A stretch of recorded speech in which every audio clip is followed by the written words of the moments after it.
Everyone, this is your Vicky Singh. मैं आपका स्वागत करता हूं बच्चों अराइज एकेडमी में। बच्चों हमने क्वेश्चन नंबर 4 तक कंप्लीट किया एक्सरसाइज प्रैक्टिस सेट 4.2 का। हम ये वीडियो में क्वेश्चन नंबर 5 सॉल्व करेंगे। इस क्वेश्चन में क्या दिया है, if a ratio b is equal to 3:1, मतलब a की वैल्यू क्या हो गई बच्चों, a की वैल्यू हो गई 3, अब b की वैल्यू हो गई है 1। मतलब मैं इसे कैसे लिखूंगा, a upon b is equal to what, 3/1। ये वैल्यू आपको दिया है, रेशियो फॉर्म में दिया, मैं आपको रैशनल फॉर्म में लिख दिया है। अब यहां पे देखा and b ratio c is equal to 5:1 and b upon c की वैल्यू क्या दी है, b अपॉन c की जो वैल्यू दी है वो है 5/1। अब बोला फाइंड करो, आपके पास दो क्वेश्चन दिया है फाइंड आउट करने के लिए। फर्स्ट वन जो है वो दिया है a³ अपॉन 15b² c, ये जो वैल्यू निकालोगे उसका होल क्यूब करोगे तो आपको इसका वैल्यू आपको मिल जाएगा। सेम सेकंड वाला दिया है a² अपॉन 7bc, ये हम बाद में फाइंड आउट करेंगे, पहले हम लोग इस क्वेश्चन को सॉल्व करेंगे। तो बच्चों देखो ऐसा क्वेश्चन कैसे सॉल्व करना है। अभी आप यहाँ पे समझोगे सर कि यहाँ पे a की वैल्यू 3 है, समझ में आता है, और c की वैल्यू 1 है, ये भी समझ में आता है, बट b की वैल्यू 1 और b की वैल्यू 5, इसमें से चूज कौन सा करे, 1 ले या 5 ले, यहाँ पे ही आप कंफ्यूज हो जाते हो। तो ऐसे क्वेश्चन को कैसे सॉल्व करना है जिसमें आपके पास दो वैल्यू मिलेगी। मतलब देखिए a की वैल्यू तो 3 आपके पास इंडिविजुअल वैल्यू है, a का कोई प्रॉब्लम नहीं है कि 3 के अलावा और कुछ नहीं लेना है। b की वैल्यू भी 1 है, बट सॉरी c की वैल्यू भी 1 है, बट यहाँ पे जो b की वैल्यू है, b की वैल्यू 5 के इक्वल है और b की वैल्यू 1 के इक्वल है। तो हमें चूज क्या करना है, b की वैल्यू लेना कौन सा है, 5 लेना है या 1 लेना है। तो देखिए इस क्वेश्चन को कैसे सॉल्व करता हूं मैं, मेरे ध्यान से देखो। सबसे पहले आप देखिए a का क्यूब दिया है, ठीक है, कैसे सॉल्व करना ध्यान से देखना बेटा। a का क्यूब दिया है और b का स्क्वायर दिया है, बट a का क्यूब दिया है, b का स्क्वायर दिया, बट ये दोनों के ऊपर क्यूब है ना, क्यूब है, मतलब a को भी क्यूब है और b को भी क्यूब है। हालांकि इसके अंदर इंडिविजुअल देखा तो पहले a को क्यूब है, उसके बाद क्यूब है, इसका b का स्क्वायर है, उसके बाद क्यूब है, बट देखा जाए तो दोनों के पास क्यूब तो है, तो मैं यहाँ पे दोनों का क्यूब निकाल लूंगा। मतलब ये क्या हो जाएगा बच्चा, a³ अपॉन b³ है ना। मैं दोनों का क्यूब निकाल लिया। क्यों निकाला, क्योंकि सर इसके पास भी क्यूब है और इसके पास भी क्यूब है, क्योंकि होल क्यूब दिया है तो दोनों के पास क्यूब अवेलेबल है, तो मैंने दोनों का क्यूब निकाल लिया। अब क्यूब जब निकालूंगा तो ये क्या हो जाएगा बेटा, 3 का भी क्यूब हो जाएगा, 3 का क्यूब, और ये क्या हो जाएगा बेटा, 1 का भी क्यूब हो जाएगा, और 3 का क्यूब एंड 1 का क्यूब ये हो जाएगा आपका 3a³ upon b³ is equals to, ये हो जाएगा 27 और नीचे हो जाएगा आपका 1। अब देखिए a³ अपॉन b³ की वैल्यू क्या है, ये 27/1, तो मुझे ये वैल्यू मिली है। अब यहाँ पे देखो बेटा a³ और b के साथ कौन है मल्टीप्लाई में, c है, तो मैं इस वाले b अपॉन c को, मतलब मुझे देखिए इनके साथ b, यहाँ पे c तो मल्टीप्लाई चाहिए ना, यहाँ पे मुझे b³ के साथ मल्टीपल कौन चाहिए, c चाहिए, तो मैं ये c को लाने के लिए मैं b अपॉन c को क्या करूंगा, पूरा मल्टीप्लाई कर दूंगा। सो ये हो जाएगा आपका a³ upon b³ into b upon c, है ना। इन दोनों को मैंने मल्टीप्लाई किया, a³ अपॉन b³ के साथ कौन मल्टीप्लाई कर दिया, b अपॉन c को। तो इसका मतलब क्या हुआ, a³ अपॉन b³ की वैल्यू क्या आई थी, 27/1, है ना, इंटू b अपॉन c की वैल्यू क्या बेटा, b अपॉन c वैल्यू है 5/1। तो देखिए क्या मिलेगा आपको, ये b से, इसके पास कितना b है बच्चों, इसके पास 1b है, और इसके पास कितना b है, इसके पास 3b है, तो एक b ने इसके 3b को कट किया तो इसके पास कितना बचा, 2b बचेगा।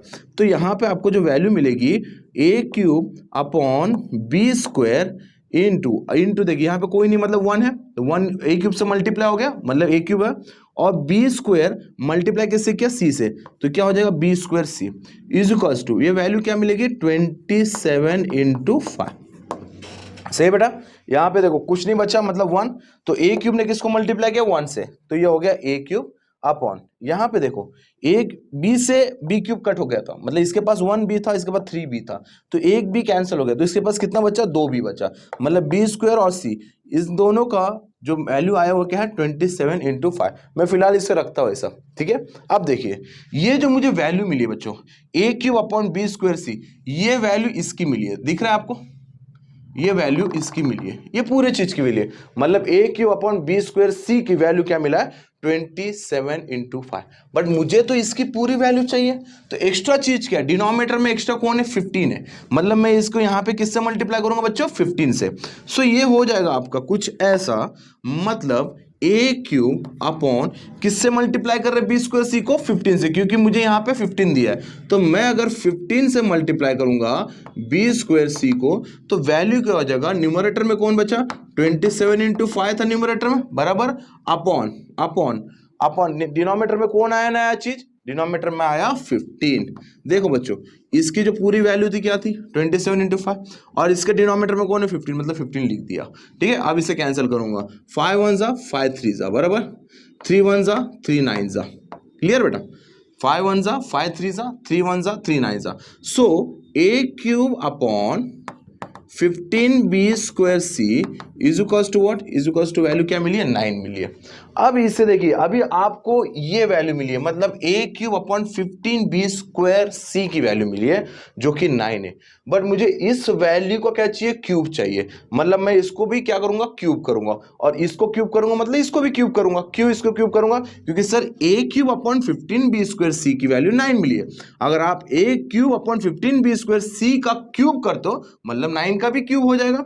सो ये होगा आपका A cube upon 15 B square C the whole cube, मतलब 9 इंटू, यहां पे डायरेक्टली कर लेता 9 का क्यूब, सो 9 इंटू 9 इंटू 9, या आप मल्टीप्लाई कर लो कितना हो जाएगा 9 9 जा 81 इंटू 9 कर दो, ये कितना हो गया 9 1 जा 9 8 9 जा 72, तो क्या हो जाए बेटा 729। इसकी जो वैल्यू मिली है ये है 729। बहुत इजी मेथड से सॉल्व किया, बहुत तरीके से आपको बताया, आप भी इसे खुद से कैलकुलेट कीजिए। क्या करना है, ए रेशो बी और बी रेशो सी की वैल्यू दिया है, ए अपॉन बी फॉर्म में लिखा, बी अपॉन सी फॉर्म में लिखा। अब देख रहे हैं यहाँ पे ए की वैल्यू तो 3 है, नहीं तो आपने क्या करेंगे गड़बड़ी, ए की जगह 3 लिख दिया, बी की जगह 1 लिख दिया, सी की जगह पे 5 लिख दिया 1 लिख दिया। तो ये ऐसे गड़बड़ नहीं करना है, आपको ये समझना है कि यार बी की वैल्यू यहाँ पे 1 दिया, बी की वैल्यू यहाँ पे 5 दिया, लेना कौन सा है। तो ये लेने के लिए आपको सबसे पहले सिंप्लीफिकेशन करना होगा। सिंप्लीफिकेशन क्या किया, यहाँ पे क्यूब किया, क्योंकि ए का भी क्यूब दिया है और बी को भी ऑलरेडी क्यूब है ही सही, तो ए को भी क्यूब और बी को भी क्यूब, दोनों को होल क्यूब दिया ना, मतलब दोनों को साइड बी क्यूब है तो हमने क्यूब लगा दिया दोनों को साइड, ये 27/1 लिखा। बाद में लिखा ए क्यूब और बी क्यूब के साथ सी मल्टीप्लाई, मतलब उसको मल्टीप्लाई फॉर्म में लाना है। तो इसको अगर मैं मल्टीप्लाई किया तो बी से बी कैंसिल हो गया, बी से बी क्यूब को कैंसिल किया तो यहाँ पे ए क्यूब बचा, नीचे बी स्क्वायर सी बचा, और ये वैल्यू मिले 27/5। फिर देखा 15 मल्टीप्लाई है डिनोमिनेटर में, 15 को डिनोमिनेटर में मल्टीप्लाई कर दिया, मल्टीप्लाई करने के बाद इसे सिंप्लीफाई कर लिया, तो जो वैल्यू मिली ए क्यूब अपॉन 15 बी स्क्वायर सी की वैल्यू 9 मिली। अब देखा यार ये सबको क्यूब है, इसको सबको क्यूब कर दिया, जब क्यूब करेंगे तो क्या हो जाएगा 729, इसका फाइनल आंसर बच्चों। अब देखिए इसी में सेकंड वाला जो क्वेश्चन है, सेकंड वाले को भी सॉल्व करेंगे, देखिए साथ में बच्चों। जो क्वेश्चन नंबर 2 है, क्वेश्चन नंबर 5 का क्वेश्चन नंबर 2 है, इसमें देखिए क्या दिया है, ए स्क्वायर अपॉन 7bc। अब यहां पे भी a अपॉन बी की वैल्यू क्या है 3/1, b अपॉन सी की वैल्यू कितनी है 5/1, मतलब यहां पे भी आपका सेम मामला से b की वैल्यू 1 है और b की वैल्यू 5 है। अब क्या करोगे आप, यहाँ पे 1 लेंगे या 5 लेंगे, सेम चीज करना है बेटा, a का स्क्वायर है, a का स्क्वायर है, अगर मैं यहाँ पे b को भी स्क्वायर करता, अगर मैं ये लेता, समझो ये लेता b अपॉन सी, इसका स्क्वायर करता, मतलब 5 का भी स्क्वायर करना पड़ता 25 आ जाता, तो इससे कुछ मतलब नहीं है। मतलब मैं a को स्क्वायर करूँ मतलब 3 का स्क्वायर हो जाएगा 9, और b को भी स्क्वायर करूँ तो इसमें कुछ फर्क नहीं पड़ने वाला, क्योंकि 1 का स्क्वायर 1 ही होने वाला। तो मैं दोनों साइड क्या कर लेता हूँ, स्क्वायर कर लेता हूँ। a upon B is equal to 3/1 को मैं क्या करूंगा, taking square on both side. क्यों मैंने स्क्वायर किया बच्चों, क्यों स्क्वायर किया, क्योंकि सर यहाँ पे a का स्क्वायर है, आपको a का तो स्क्वायर निकालना पड़ेगा, और नीचे कौन है b है, तो b का भी स्क्वायर करना पड़ेगा, बट मैं b को स्क्वायर तो है नहीं ना, इसके ऊपर कोई स्क्वायर है क्या। यहाँ पे कैसा था, इन दोनों के ऊपर क्यूब था, मतलब मैंने क्यूब लगा लिया, b के ऊपर यहाँ पे कोई स्क्वायर नहीं, बट b की वैल्यू 1 अगर मैं ये लेता हूँ, तो 1 को मैं स्क्वायर करूँ या क्यूब करूँ या रेज़ टू 4 करूँ, आंसर तो 1 ही आने वाला है, तो कोई प्रॉब्लम नहीं होगा, इतना तो है। तो a का क्यूब, a का स्क्वायर और b का स्क्वायर, इन दोनों को अगर मैं स्क्वायर करता हूं, a square upon b square अगर ये करता हूं मैं, तो क्या हो जाएगा बेटा, 3 का स्क्वायर कितना हो जाएगा 9/1। अब ये a square upon B square की वैल्यू कितनी आई है 9/1। अब देखेंगे a स्क्वायर और b को किसने मल्टीप्लाई किया, c ने मल्टीप्लाई किया, मतलब c डिनोमिनेटर में इधर है, तो मतलब b अपॉन सी को मैं क्या कर दूंगा, मल्टीप्लाई कर दूंगा।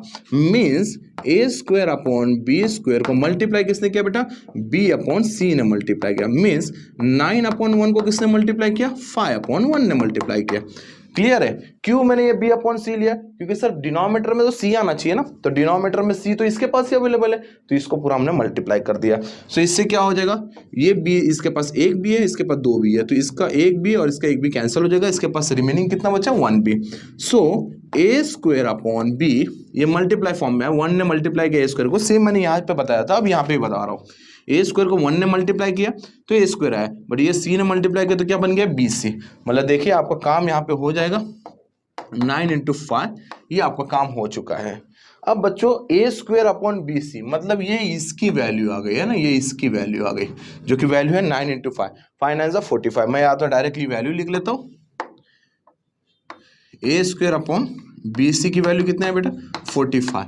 अब देख रहे हो ए स्क्वायर अपॉन बी सी को मल्टीप्लाई किसने किया, 7 ने मल्टीप्लाई किया, कहाँ पे किया, डिनोमिनेटर में किया। मतलब अगर मैं यहाँ पे 7 लगाता हूँ अपॉन 7 ने मल्टीप्लाई किया बी सी को, मतलब 45 डिवाइड में क्या आ जाएगा 7 आ जाएगा। अब दोनों सिंप्लीफाई तो होने वाला नहीं है, मतलब ए स्क्वायर अपॉन 7 बी सी की वैल्यू क्या आई है, ए स्क्वायर अपॉन 7 बी सी की value I 45 upon 7। This is your final answer. अब देखो यहाँ पे आप कहाँ पे कंफ्यूज हो सकते हैं, आपको ऐसा लगेगा सर बी अपॉन सी क्यों मल्टीप्लाई किया, आपने ए अपॉन बी क्यों नहीं मल्टीप्लाई किया। बेटा एक रीजन है, नीचे कौन है सी है, डिनोमिनेटर में कौन है सी है, मतलब मैं किसको चूज करूंगा बी अपॉन सी को। एक बात क्लियर हो गई यहाँ पे। अब दूसरा आपके दिमाग में क्वेश्चन आ सकता है, सर आपने स्क्वेयर ही क्यों किया। अब मुझे यहाँ पे देखो ए का स्क्वायर तो चाहिए ना, ए का स्क्वायर चाहिए, तो मैं यहाँ पे बी का स्क्वायर, मतलब मैं किसका, इसको लूंगा या इसको लूंगा, ऑब्वियसली इसको लूंगा, क्योंकि ऊपर तो ए है, इसके न्यूमरेटर में कौन है ए, इसके न्यूमरेटर में कौन है बी है, मतलब मुझे इससे कुछ काम नहीं है, मुझे जो भी काम है इससे काम है, तो ए का स्क्वायर करूंगा मतलब मैं बी को भी स्क्वायर कर लेता हूँ, क्योंकि कुछ फर्क नहीं पड़ने वाला है, क्योंकि 1 का स्क्वायर तो 1 ही होने वाला है। तो ये मैंने जब किया और बी सी को यहाँ पे बुलाया, मल्टीप्लाई जब किया, क्योंकि मुझे डिनोमिनेटर में तो सी चाहिए बॉस, तो मैंने बी सी को जब मल्टीप्लाई करने वाला तो यहाँ पे कैंसिल होने के बाद बचा ए स्क्वायर अपॉन बी सी की वैल्यू 9 इंटू 5। अब देखा डिनोमिनेटर में 7 है, बी सी से मल्टीप्लाई करके बैठा है, तो हमने डाल दिया 7 भी मल्टीप्लाई, जब हमने 7 से मल्टीप्लाई किया तो ये तो वैल्यू आपके डिनोमिनेटर में आएगी सही ना। तो बेटा ये दो क्वेश्चन ना बहुत इंपॉर्टेंट क्वेश्चन है, आपको समझना है, आपको प्रॉपर्ली सॉल्व करना है। अगर यहाँ पे रेस्ट टू 5 होता 4 होता तो क्या करना है, आप उसे कैलकुलेट कीजिए, कोई भी डाउट रहेगा मैं आपको सॉल्व करता हूँ। इसके बाद क्वेश्चन नंबर 6 की ओर आते हैं, देखिए क्वेश्चन नंबर 6 में क्या बोला है। सो गाइस क्वेश्चन नंबर 6 की ओर आ चुके हैं हम लोग। क्वेश्चन नंबर जो 6 दिया है, if under root 0.04 into 0.4 into A, ये किसके इक्वल बोल रहा है, ये इक्वल है 0.4 into 0.04 into under root B, और बोला कि find the ratio of A upon B, मतलब प्योर ए और बी की वैल्यू चाहिए उनको। यहाँ पे ए और बी के ऊपर कौन है, रूट है, रूट का दुश्मन कौन है बच्चों, रूट का दुश्मन स्क्वायर है, क्योंकि इस रूट को अगर हमने स्क्वायर किया तो स्क्वायर से रूट कैंसिल हो जाता है, ये मैंने आपको स्टार्टिंग में बताया क्यों कैसे है, ठीक है। अब देखो ध्यान से बेटा, क्या करना है कि आप दोनों जगह स्क्वायर कर लीजिए। क्यों अगर मैं स्क्वायर कर रहा हूं, क्योंकि सर मुझे रूट से मतलब नहीं है, मुझे अंडर रूट ए अपॉन अंडर रूट बी की वैल्यू नहीं निकालनी है, मुझे जो निकालना है वो ए अपॉन बी निकालना है, मुझे कोई भी रूट से लेना देना नहीं है। तो मैं यहाँ पे सबसे पहले रूट हटाऊंगा, क्योंकि इसके पास भी रूट है, ये पूरे के ऊपर रूट है, और ये सिर्फ सिंगल वाले के ऊपर रूट है। तो मैं अगर दोनों जगह स्क्वायर कर लेता हूं, दोनों जगह स्क्वायर करता हूं तो क्या होगा देखिए, तो यहां पे लिख लेता हूं taking square on both side, दोनों जगह बेटा मैंने स्क्वायर कर लिया। तो अगर मैं यहां पे स्क्वायर करता हूं दोनों जगह तो क्या हो जाएगा 0.04 इंटू 0.4 इंटू ए, इसका कर दिया मैंने स्क्वायर, है ना, इसका स्क्वायर कर दिया, और यहाँ पे भी मैं स्क्वायर करूंगा 0.4। देखिए ये इंडिविजुअल, क्योंकि ये पूरा रूट था तो इसलिए मैंने रूट के ऊपर स्क्वायर कर दिया, ये सब इंडिविजुअल है, 0.4 का स्क्वायर इंटू 0.04 का square into under root B का स्क्वायर। ये अलग अलग चीज है ना, क्योंकि इन सबके ऊपर स्क्वायर कर लिया मैंने दोनों साइड, मतलब LHS और RHS साइड दोनों साइड स्क्वायर किया। तो LHS जब किया तो ये देखिए पूरा एक ही छत के नीचे, तो इसको पूरा स्क्वायर कर दिया और इन सबको इंडिविजुअल कर दिया, ठीक है। अब देखिए क्या होगा, ये स्क्वायर से ये रूट कैंसिल हो गया, तो इसके पास क्या बचा बेटा, इसके पास 0.04 इंटू 0.4 इंटू ए बचा, राइट। अब यहाँ पे देखिए बेटा, यहाँ पे मैं 0.4 का स्क्वायर नहीं करूंगा, क्योंकि मैं जब यहाँ पे लाऊंगा तो ये कैंसिल होने वाला है, तो इसको एज इट इज लिखा 0.4 का स्क्वायर इंटू 0.04 का स्क्वायर इंटू, देखिए ये कैंसिल हो गया, स्क्वायर से रूट गया, तो यहाँ पे क्या बचा बेटा, यहाँ पे बचा बी की वैल्यू। अब सभी को मैं यहाँ पे बुलाऊंगा, जब मैं सभी को मल्टीप्लिकेशन फॉर्म को सब यहाँ बुलाऊंगा तो किस फॉर्म में जाएगा, डिवाइड फॉर्म में जाएगा। सो ये हो जाएगा 0.04 इंटू 0.4 इंटू ए। देखो बेटा ये हो गया आपका नीचे, अब ये सब नीचे आएगा तो 0.4 का स्क्वायर, मतलब ये मैं 2 बार लिखता हूँ 0.4 इंटू 0.4, ठीक है, स्क्वायर फॉर्म में, इसलिए मैंने 2 बार लिख दिया, इंटू ये भी स्क्वायर फॉर्म में है तो इसलिए भी इसे भी 2 बार मैं लिख लेता हूँ 0.04 इंटू 0.04, राइट, और यहाँ पे पी बराबर बेटा। तो यहाँ पे कोई नहीं, मतलब क्या है 0, ठीक है। अब देखिए क्या आंसर होगा, 0.04 से 0.04 चला गया, एक 0.04 चला गया, अब 0.4 से एक 0.4 चला गया, तो यहाँ पे ऊपर क्या बचा, ऊपर बचा a अपॉन नीचे कौन है 0.4 इंटू 0.04 इंटू बी। अब देखिए बेटा इज इक्वल्स टू 0, ठीक है। अब ध्यान दीजिए, मुझे किसकी वैल्यू चाहिए, मुझे सर चाहिए a अपॉन बी की वैल्यू। तो मेरे पास जो a अपॉन बी है इसके साथ जो भी कचरा है वो सब भेज दो ना वहाँ साइड में। तो मैं सबसे पहले इसको थोड़ा स्प्लिट करके लिखता हूँ, कैसे लिखूंगा, a अपॉन बी। देखिए मैं यहाँ पे कैसे, मैं आपको समझाता हूँ कैसे जाएगा, क्योंकि मुझे उधर भेजना है तो ये रेसिप्रोकल फॉर्म होकर जाएगा, बट मैं इसे थोड़ा अच्छे, यहाँ पे कोई नहीं, मतलब कौन है 1 है, तो मैंने 1 लिख दिया अपॉन यहाँ पे क्या है 0.4 इंटू 0.04 है ना, इंटू कौन है a अपॉन बी, तो a अपॉन बी, राइट। अब देखो थोड़ा सा मैंने ना इसको सेपरेट कर दिया, क्यों सेपरेट किया, क्योंकि आपको समझने में आसानी हो जाएगी बच्चों।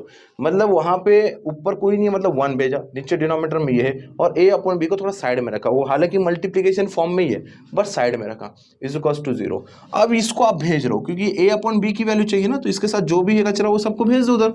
तो यहाँ पे जब ये कौन से फॉर्म में यहाँ हो जाएगा, तो ये क्या हो जाएगा, उधर जाके रेसिप्रोकल हो जाएगा, उल्टा हो जाएगा। तो जब ये टर्म होगा तो जो डिनोमिनेटर में जो है 0.4 इंटू 0.04 ये उधर जाके क्या हो जाएगा, न्यूमरेटर में आ जाएगा, राइट। और जो ये ऊपर 1 है वो नीचे आ जाएगा 1, तो नीचे 1 है तो लिखने की कोई जरूरत नहीं है, तो ठीक है। तो यहाँ पे a अपॉन बी बचा और ये हो जाएगा 0.4 इंटू 0.04। बेटा ये मैंने आपको समझाने के लिए किया था, आप चाहे तो ऐसा समझ सकते हो, a अपॉन बी को रखो, इधर कुछ नहीं 1 है, मतलब 1 अपॉन 0.4 इंटू 0.04, जब वहां जाके हो जाएगा रेसिप्रोकल, ठीक है। समझते रहो आप। अब देखिए बच्चों, इसको जब मैं a अपॉन बी अपॉन जब इसे सॉल्व मल्टीप्लाई करूंगा तो क्या देखो 0 इंटू 0 0 हो गया पॉइंट, ये हो जाएगा यहाँ का 0 बचा, 4 इंटू 4 16। आप मल्टीप्लाई करके देखो आपको क्या मिलेगा 0.016, ये मिल गया आपका मल्टीप्लिकेशन करके। अब मुझे ये फाइनल आंसर आप इसे मत मानिए, क्यों नहीं मानिए, क्योंकि सर a अपॉन बी की वैल्यू 0.016 है, तो ये वैल्यू आई ना इसकी, मुझे रेसिप्रोकल फॉर्म में चाहिए बच्चा, मुझे रेशियो फॉर्म में चाहिए, मतलब मुझे a की वैल्यू कुछ चाहिए और b की वैल्यू कुछ चाहिए, मतलब मुझे रैशनल नंबर टर्म में चाहिए। तो मैं इसे रैशनल फॉर्म में कन्वर्ट करूंगा, तो यहाँ पे क्या लिखूंगा a upon B is equals to, देखिए मुझे डिनोम ये वाला जो टर्म्स है इसके बाद मुझे डेसिमल हटाना है, तो कितने डिजिट के बाद डेसिमल है, 1 2 3, मतलब मैं डिवाइड बाय किससे करूंगा 1000 से। अगर 2 डिजिट के बाद होता है डेसिमल तो 100 से करता, 1 डिजिट के बाद होता है तो 10 से करता, 4 डिजिट के बाद होता है तो 10,000 से करता। तो यहाँ पे 3 डिजिट के बाद डेसिमल है, मतलब मैं डिवाइड किससे करूंगा 1000 से। सो ये हो जाएगा 0, देखिए यहाँ से हट गया पॉइंट, मैं डिवाइड करने वाला, चलिए मैं यहाँ पे पहले ही लिख लेता हूँ 1000 से मैंने डिवाइड कर दिया क्योंकि 3 डिजिट के बाद है, तो जब डिजिट हट जाएगा तो क्या हो जाएगा 0016 है ना, डिजिट यहाँ पे पॉइंट हट गया, डेसिमल पॉइंट हट गया, तो यहाँ पे क्या होगा 0016, और 0016 का मतलब क्या होता है 16 ही होता है ना, 05 लिखो 5, 07 लिखो 7, 016 लिखो 16 ही होगा ना, 16 होगा, 0100 लिखो 100, तो हमने 00 नहीं लिखा। अब ये a upon B is equal to what 16 upon 1000। अब इसे बच्चों सिंप्लीफाई कीजिए, आप सिंप्लीफाई करें, मैं यहाँ पे 2 से ही जाता हूँ, आपको इजीली दिखाता हूँ, 2 8 जा 16 है ना, 2 5 जा 10 और ये 2 0, क्लियर हो गया, 2 4 जा 8 और 2 2 जा 4, एक 1 बच्चा कैरी हो गया, 10 और 2 5 जा 10 और ये 0, राइट। अब देखिए वापस से जाएगा, 2 2 जा 4, 2 1 जा 2 2 जा 4 और 1 बचा, 10 हो गया, 2 5 जा 10, राइट। अब देखिए 2 अपॉन 125, अब ये बच्चों सिंप्लीफाई होगा क्या, ये नहीं सिंप्लीफाई होगा क्योंकि ये यहाँ पे ऑड है यहाँ पे इवन है, तो एक्चुअली जो वैल्यू मिली है a अपॉन बी की वो मिला है 2 अपॉन 125।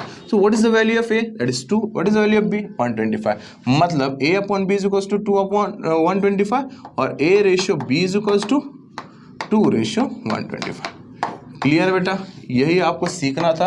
यहाँ पे मैंने आपको प्रॉपर तरीके से बता दिया है, यही आंसर होगा। आप इसे खुद से कैलकुलेट कीजिए। पहले स्क्वायर हटाइए, स्क्वायर रूट हटाइए।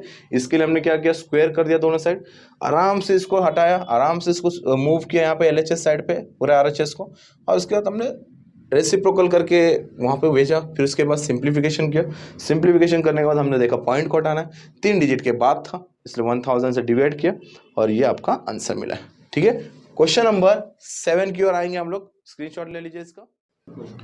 बच्चों प्रैक्टिस सेट 4.2 का लास्ट क्वेश्चन है ये। क्वेश्चन ध्यान से देखिए, क्वेश्चन में क्या पूछा है, x+3 ratio x+11, ratio form में, डिवाइड फॉर्म में हम यहाँ पे लिख लेंगे, मतलब x+3 अपॉन किसके, x+11 के। इनको कौन इक्वल कर रहा है, इसको जो इक्वल कर रहा है वो x-2 रेशियो x+1, मतलब मैं इसे लिखूंगा x-2 अपॉन x+1। अब देखिए बेटा, ये दोनों चीज एक दूसरे के इक्वल है और बोला कि फाइंड करो वैल्यू ऑफ x। इतने x से 1 2 3 4 ये सबको मिला दो, सबको यहाँ पे लड़वा दो। जब लड़ेंगे कटेंगे उसके बाद हमें एक मिलेगा जो कि जीतेगा, और वो है हमारा x, और उसे हम करेंगे सॉल्व। दो रैशनल नंबर है, इसको क्रॉस मल्टीप्लाई करके सॉल्व करेंगे। तो x+3 को किसने मल्टीप्लाई किया, x+1 ने। सो मैं यहाँ पे लिखूंगा x+3 multiply by x+1, right. x+3 multiply by x+1 is equals to, यहाँ पे भी ये होगा x+11 मल्टीप्लाई बाय x-2। तो देखिए बेटा, ये दोनों एक दूसरे से क्या कर दिया हमने, क्रॉस मल्टीप्लाई किया। अब इसे दो ब्रैकेट का मल्टीप्लिकेशन आपको आराम से आता है, इतना मुझे पता है। अब मैं फिर भी यहाँ पे मल्टीप्लाई करता हूँ। ये दो ब्रैकेट है, पहला ब्रैकेट का फर्स्ट टाइम इसको मल्टीप्लाई करेगा, फिर फर्स्ट ब्रैकेट का सेकंड टाइम इसको मल्टीप्लाई करेगा। मतलब मैं ऐसे लिखूंगा x मल्टीप्लाई बाय x+1 है ना, +3 मल्टीप्लाई बाय x+1। क्लियर है, यहाँ पे भी सेम, ये मल्टीप्लाई पूरा ब्रैकेट को, तो x मल्टीप्लाई बाय x-2 और +11 मल्टीप्लाई बाय x-2। क्लियर बेटा, तो चलिए मल्टीप्लाई करते हैं। x इंटू एक्स क्या हो जाएगा, x², 1 into X x, 3 into X 3x, 3 1 जा 3 is equals to x into X x², x into 2 2x, 11 into X 11x, plus minus minus 11 2 जा 22। तो बेटा इतने x मिल चुके हैं हमें, हम सबको बुला लेते हैं यहाँ पे, क्योंकि कटिंग करना है ना सबकी, बुला लो यहाँ पे, सबको यहाँ पे बुलाया, साइन चेंज हो जाएगा इनका। तो ये हो जाएगा x² प्लस x, अब ये वाले टर्म्स तो ऐसे ही रहेंगे, x² plus x plus 3x and +3। अब सबको यहाँ बुला ले, तो प्लस x² यहाँ आके क्या बन जाएगा, -x², और ये -2x यहाँ पर आकर +2x, और +11x आके -11x, और -22 यहाँ पर आके +22। यहाँ पे कौन बचा, 0 बचा। अब देखिए किसको किसको काट सकते हैं आप लोग, +x² से -x² चला गया, प्लस माइनस माइनस, तो x² और x² खत्म। अब उसके बाद और देखिए क्या होगा, अब पावर 2 वाला तो खत्म हो चुका है, पावर 1 वाला रह गया। पावर 1 वाला देखिए कोई किससे कैंसिल हो रहा है क्या, नहीं हो रहा है। मैं यहाँ पे लिख लेता हूँ x + 3x कितना हो जाएगा बेटा, 4x। तो यहाँ पे मैं आपको सिंप्लीफाई आराम से करके दिखा रहा हूँ। x + 3x है 4x + 3, और यहाँ पे +2x बचा, और यहाँ पे -11x, और ये +22 इज इक्वल टू 0। ठीक है बेटा, आप देखिए +4x + 6x कितना हो जाएगा, 6x। तो ये हो जाएगा 6x, ये नंबर बचा 3, और ये -11x, और ये आप डायरेक्टली भी बच्चों कर सकते हैं, आपको पता है कि डायरेक्टली भी हो सकता है, बट मैं यहाँ पे सबके लेवल के हिसाब से कर रहा हूँ, आराम से इजी मेथड से कर रहा हूँ, क्योंकि आपकी गलती नहीं होनी चाहिए। तो आप देखते रहिए। तो देखिए +6x -11x, plus minus minus, plus minus minus, 11x में से 6x चला गया, कितना बचा बेटा, 5x, और ग्रेटर साइन कौन है, माइनस, तो यहाँ पे बचेगा -5x। ये बचा आपका -5x। अब देखो बेटा +3, अब नंबर की बारी आए +3 + 22, 22 + 3 कितना हो जाएगा, 25। तो ये हो जाएगा +25 इज इक्वल टू, देखो इतना x था, खत्म खत्म, सब कटपुट हो गया, सब खत्म। अब यहाँ पे सिर्फ एक ही x बचा है। अब यही x की वैल्यू चाहिए, इसके साथ जितना कचरा सबको भेजिए वहाँ पे। तो +25 वहाँ पे राइट हैंड साइड में जाएगा, तो क्या हो जाएगा बेटा, -25। तो यहाँ पे क्या बचेगा, यहाँ पे तो वही टर्म बचेगा ना, -5x जो था पहले से, जो था -5x वही बचेगा। +25 वहाँ जाने के बाद हो जाएगा -25। तो यहाँ पे मैंने लिख दिया -25। क्लियर है, माइनस से माइनस तो कैंसिल हो गया। So 5x is equal to what, 25। अब देखिए यहाँ पे एक्स की वैल्यू निकालेंगे तो प्लस मल्टीप्लाई में जो 5 है ये जब यहाँ जाएगा तो क्या हो जाएगा, डिवाइड में जाएगा। So X is equals to 25/5, 5 1 5, 5 5 25। So X is equals to what, X is equals to 5। ये हमारी वैल्यू मिली एक्स की। देखिए मुझे इसमें ज़्यादा कुछ बोलने की जरूरत नहीं, क्योंकि आपको पता है बहुत इजीली सॉल्व हो चुका है, और ऐसे सारी चीज़ आपने ऑलरेडी किया है, 8th स्टैंडर्ड में भी किया है, ठीक है। बस यही बोलूँगा कि ध्यान से कैलकुलेशन करना। एक्स की वैल्यू क्या मिला आपको, 5 मिला, और जो कैंसिल करने वाली जो चीज़ है ना वो आराम से करना। यहाँ पे मैंने आपको एक एक स्टेप्स में बताया, आप यहाँ पे डायरेक्टली कर सकते हैं बट गलती मत करना, आप डायरेक्टली करो बट गलती मत करो, ठीक है। तो ये एक्सरसाइज 4.2 यहाँ पे बच्चों हमारा खत्म हो चुका है। हम 4.3 न्यू टॉपिक कंपोनेंटों डिपेंडेंटों की ओर जाएंगे। नेक्स्ट वीडियो में ऐसे मिलेंगे। ये जितने वीडियोज है आप तो शेयर कीजिए, आपके फ्रेंड्स को शेयर कीजिए, ठीक है। जिससे आपको क्या होगा, उनको भी फायदा होगा, आपको भी फायदा होगा, आप भी पढ़ते रहिए, वो भी पढ़ते रहेंगे। लाइक कमेंट सब्सक्राइब हो तो बोलने की जरूरत नहीं, वो तो हालांकि आप कर ही दिए हो, ठीक है। कुछ भी डाउट है कमेंट सेक्शन में बताइए, मैं आपको सॉल्व करके भेज दूंगा, ठीक है। Bye bye everyone.